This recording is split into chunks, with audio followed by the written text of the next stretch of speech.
वादा भूल सकते हो इंस्पेक्टर, मगर मैं वक्त और वादे दोनों की पाबंद हूँ, इसलिए वक्त पर आ गई हूँ। और अब वादे के मुताबिक तुम्हारे पुलिस स्टेशन का मुझे बाजा बजाना है। अब please please please please cool down, शांत हो जाओ, शांत हो जाओ प्लीज। देखो देखो, तुम्हारी खातिर मैंने कितने कितने काम सब जल्दी कर दिया है ना। हाँ, यहाँ का काम तो कर दिया, अब मेरा काम भी कर दो। तुम्हारा काम? इंस्पेक्टर पहली बार बंद हुआ है, जरा जमा कर धुलाई कर। No no, shut shut up you bloody Sharma, shut up. Yes sir. No no no no no, shut up, लो, शट अप, ये भी। Shut up. सर, आपकी ये हालत मुझसे देखी नहीं जाती सर। आपको क्या हो गया है सर? इडियट। Yes sir.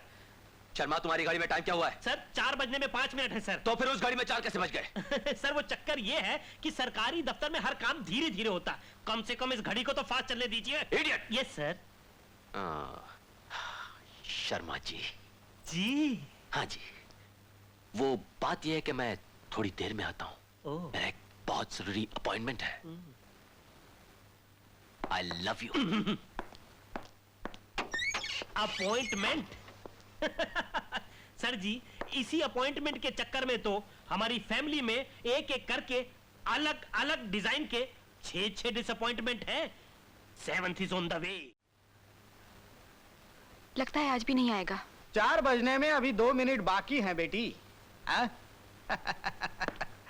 और मुझे पूरा विश्वास है कि हमारी लाडली भतीजी का थानेदार हमारे घर चाय पर जरूर आएगा। अंकल, अगर वो आज नहीं आया तो मैं उसकी वर्दी फाड़ दोगी? पति को अपने कब्जे में रखने के लिए औरतों को अपना गुस्सा हमेशा नाक पर रखना चाहिए।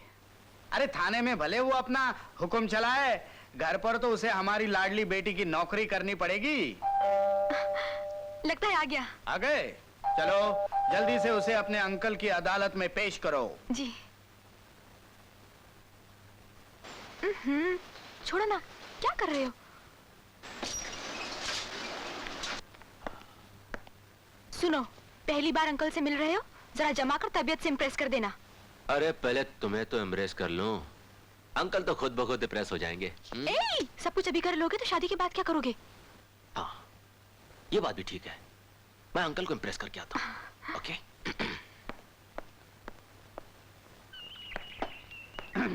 आओ आओ आओ, पधारो पधारो। जैसा तुम्हारा नाम सूर्य प्रताप, वैसे ही तुम्हारे चेहरे पर प्रताप है।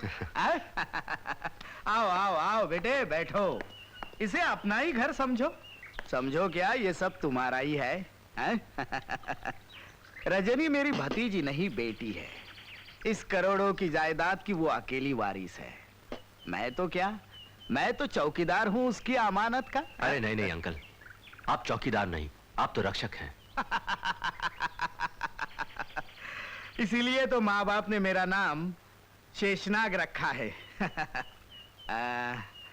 बुरा न मानो तो एक बात पूछूं बेटे, क्यों करते हो ये 1500 की नौकरी? क्या रखा है उसमें? हा? शादी के बाद कल तुम ही तो मालिक बनोगे इस रियासत के। अंकल, मैं रुपयों के खातिर ये नौकरी नहीं कर रहा हूं, और ना ही इस रियासत का मालिक बनने के लिए रजनी से शादी करना चाहता हूं। मैं खुददारी की जो 2 रोटी कमाऊंगा, उसकी बराबर की हकदार रजनी भी होगी। वाह वाह वाह वाह वाह, बड़े उच्च कोटि के विचार है तुम्हारे। अरे इस कलयुग में तुम्हारे जैसे लोग हैं, वरना धरती पाताल में चली जाती। मैं कुछ समझा नहीं। खैर छोड़ो, हमें अपने जग की सोचनी चाहिए। पराई आग में अपना हाथ क्यों जलाएं? हाँ? अधूरी जंग और अधूरी बात मुझे अच्छी नहीं लगती अंकल।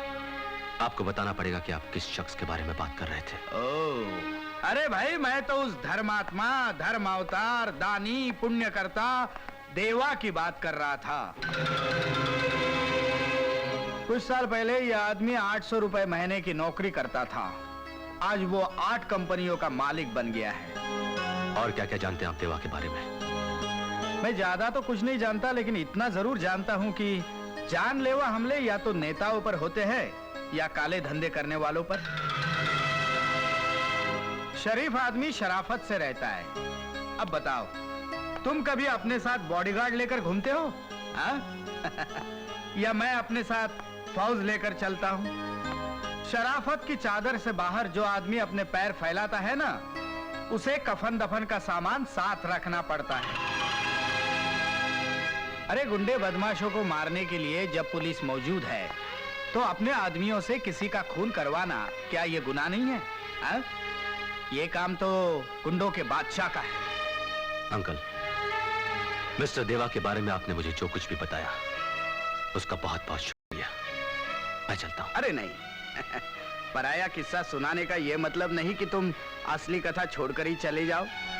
जिंदगी की कथा तो चलती ही रहेगी अंकल, मगर उससे भी बहुत ज्यादा जरूरी है फर्ज, जिसका सबक देकर आज आपने मेरे शक को यकीन में बदल दिया। नमस्ते। नमस्ते।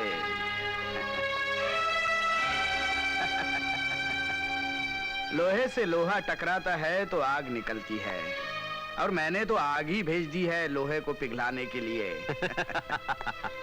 शेषनाग जी, किसी भी देश की नींव कमजोर करने के लिए बाहरी मुल्क के हमले के साथ साथ अंदर के आपसी झगड़े और बढ़ा देने चाहिए। ए, ज्यादा फुंकारो नहीं।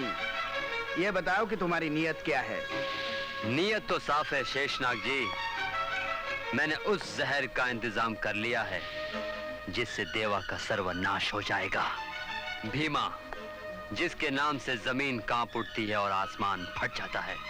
ओह, अगर वो महान हरामी व्यक्ति मुझे मिल गया तो देवा की अंतिम यात्रा ऐसी होगी जिसको कंधा देने वाला कोई नहीं होगा। भीमा,